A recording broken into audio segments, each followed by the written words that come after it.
Hi guys, তোমরা কেমন আছো? আশা করি সকলেই ভালো আছো। প্রতিদিনই একই কথা বলি না? কি আর বলবো বলো? ঠান্ডা যা, আবার মনে হচ্ছে ঠান্ডা আবার নতুন করে জাগিয়ে পড়ছে। ভালো লাগছে না। এবার মানুষকে জাগিয়ে দিয়েছে, দেখো। হ্যাঁ, এত ঠান্ডাতে আমার তো ভালোই লাগছে না। ঠান্ডা কবে যাবে? দেখো, বলছি ঠিকই, আবার দেখো গরম যে হারে পড়বে এবারটা, বুঝতেই পারছো। ঠান্ডার বিপরীত কী বলতো? গরম। গরমও কিন্তু সেমন ঠাপ ঠাপানি দিবে একবারে। এমন ঠাপ ঠাপ দিবে, থাকা যাবে না। একেবারে বেশি শুকিয়ে যাবে একবারে। তা কী বলবো বলো, খিস্তি কথায় আসছে, কিছু আর বলার নেই।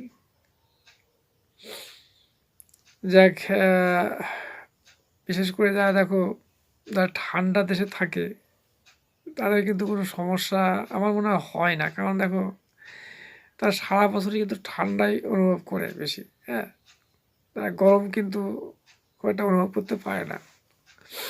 বিশেষ করে তো দার্জিলিং, তার থেকে আরও বেশি দেখো, যেখানে ধরো কাশ্মীর, সেখানে তো সবসময় বরফ থাকে। তারা কিন্তু একটা ঋতুই বিরাজমান। কেন কি বলতো, কি বর্ষা, কি হেমন্ত, কি বসন্ত, ওরা কিন্তু কিছুই অনুভব করতে পারে না। ঠিক তেমনি দেখো রাশিয়া, সাইবেরিয়া, ইউক্রেন, যেসব যে অঞ্চলগুলো আছে, শুনি নাকি -71°C তাপমাত্রায় তারা বসবাস করে। কী করে থাকে বলো তো? আমি তো দেখে মনে হয় যেন মানে গায়ের মধ্যে কম্পন জাগে। দেখো, আমরা এই ঠান্ডাতেই থাকতে পারি না। হ্যাঁ, কী অসুবিধা হয়, স্নান করা, বাথরুম যাওয়া, জল ঘাটা, কী সমস্যা।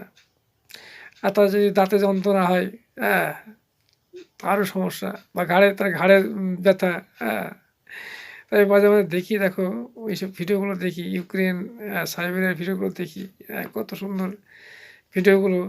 আমরা দেখি, আনন্দ উপভোগ করি, কিন্তু দেখো খুব আমার তো মনে হয় খুব কষ্ট লাগে। হ্যাঁ, কী করে থাকে তারা, তাই না? দেখো, আমরা তো তাও অনেকগুলো ঋতু আমরা পাই। দেখো, শীতে কীরকম শীত পড়ে, বর্ষার সময় কীরকম বর্ষা হয়, গরমের সময় কীরকম গরম হয়। হ্যাঁ, এইগুলো কিন্তু আমরা খুব অনুভব করি, তাই না? কিন্তু তারা কিন্তু দেখো একটা ঋতুই বিরাজমান, সারা বছরই শীত অনুভব করছে। যদিও গ্রীষ্মকাল আসে ওদের, কিন্তু গ্রীষ্মকাল হলে কী হবে, ঠান্ডার চোদন তো থাকেই, চোদন কিন্তু থাকেই। যাক, ভিডিওটা ভালো লাগে লাইক শেয়ার কমেন্ট করো। আর কি বলবো, আর নতুন